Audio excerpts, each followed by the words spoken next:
Bonjour, bienvenue dans la série sur les bases de la mécanique quantique. Alors, nous allons parler du principe de complémentarité et celui-ci a un caractère plutôt philosophique, mais ancré sur la réalité physique qui a été mise en évidence et qui apporte au moins un certain éclairage sur la physique un peu bizarre qui a été mise en évidence jusqu'ici. Donc il est utile de le présenter. Afin de comprendre les implications du principe d'indétermination en des termes plus physiques, Bohr a introduit le principe de complémentarité en 1928.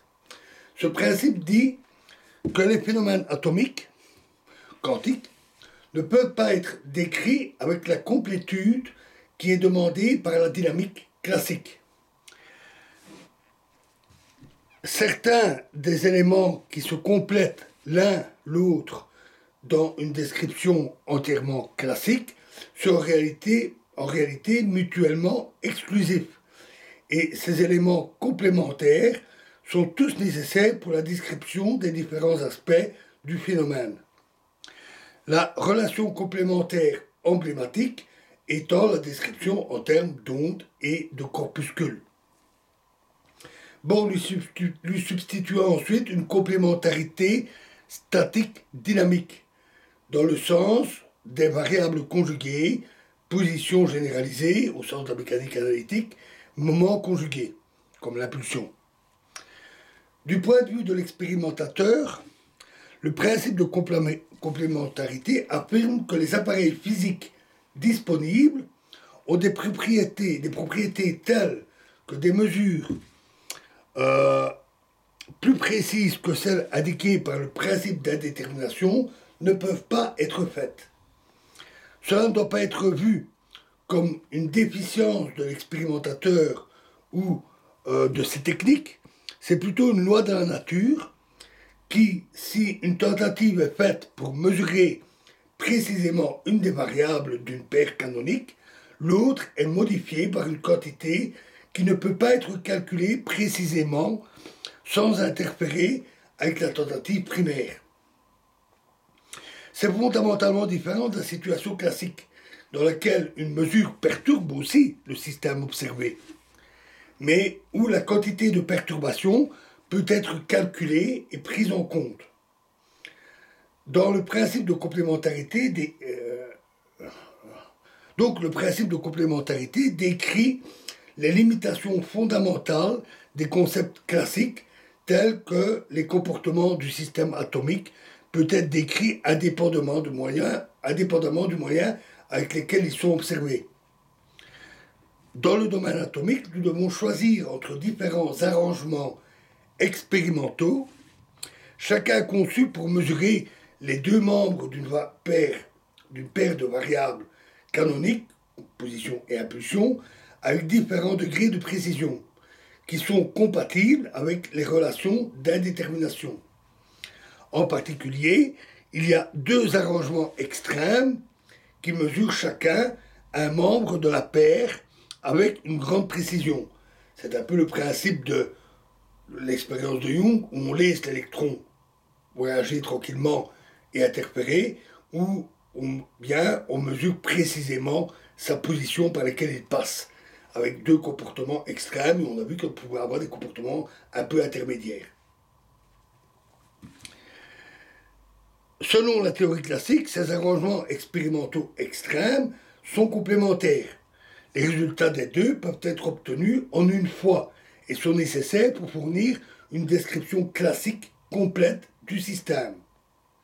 En réalité, cependant, les expériences complémentaires sont mutuellement exclusives et ne peuvent pas être effectuées ensemble.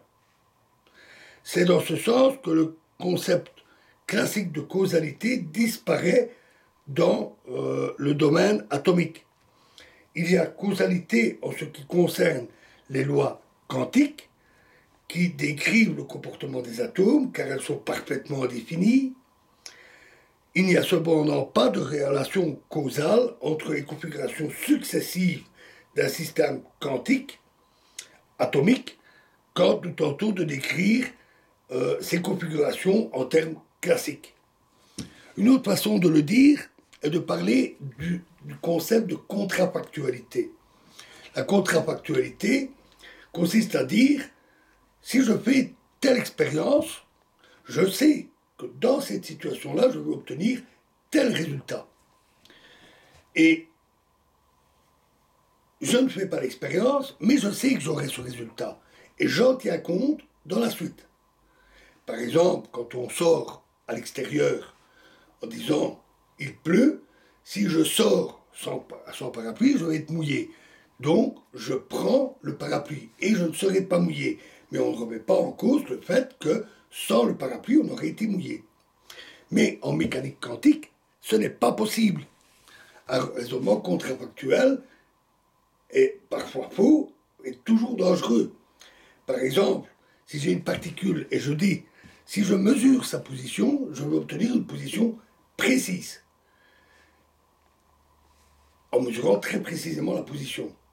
Je ne mesure pas la position, mais je mesure son impulsion. Très précisément. Et donc, je dirais, ah ben voilà, donc j'ai une position précise et une impulsion précise. En fait, non, puisque je n'ai pas mesuré la position.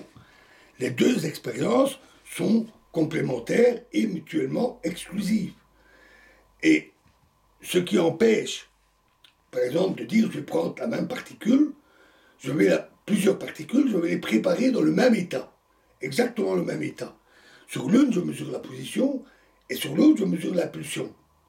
Et donc, j'en déduis, voilà, encore, j'ai la position et l'impulsion. Non, ça ne marche pas non plus. Et c'est compatible avec le rejet de la contrafactualité, parce que il y a l'aléatoire quantique. Si j'effectue plusieurs fois des mesures de position sur des systèmes préparés de manière identique, je vais obtenir des résultats différents. Dans l'expérience de Young, c'est les impacts aléatoires sur l'écran. Chaque électron part de la même manière, arrive dans le même dispositif, mais va percuter un endroit différent, aléatoirement. Et c'est cet aléatoire qui fait que le résultat fait sur une autre particule ou déduit par contrafactualité n'est pas utilisable si on n'a pas réellement fait la mesure. Et c'est en ce sens que l'aléatoire donne la main au principe de complémentarité qui dit que les expériences extrêmes de ce type sont mutuellement exclusives. Alors ça apporte un certain éclairage, mais ça reste très qualitatif. On a besoin de plus concret. Alors, on va faire un pas de plus. Dans la prochaine vidéo, on va revenir à l'expérience de Young, justement. Et on va étudier le rôle du principe d'indétermination dans cette expérience. Comment intervient-il? Comment explique-t-il les résultats? Je vous remercie.